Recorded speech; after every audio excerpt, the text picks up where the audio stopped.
నమస్కారం. ఘంటారావానికి స్వాగతం. ముందుగా ప్రధానాంశాలు. దేశవ్యాప్తంగా వైద్య సేవలు నిలిపివేసి మెడికోల ఆందోళన. రాష్ట్రంలోని ఆసుపత్రులపైన బంద్ ప్రభావం.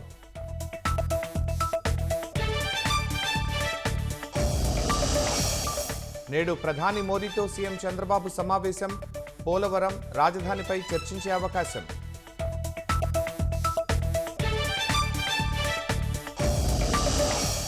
కర్ణాటక సీఎంపై విచారణకు అనుమతిచ్చిన గవర్నర్. ముడా భూ కుంభకోణంలో సిద్ధరామయ్యపై ఆరోపణలు.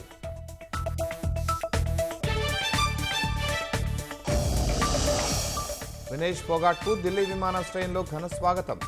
తీవ్ర భావోద్వేగంతో ర్యాలీలో ఫోగాట్ కంటతడి.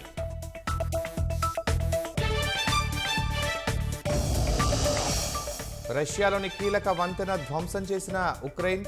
తాజాగా ఘటన వీడియోను విడుదల చేసిన కీవ్ సైన్యం.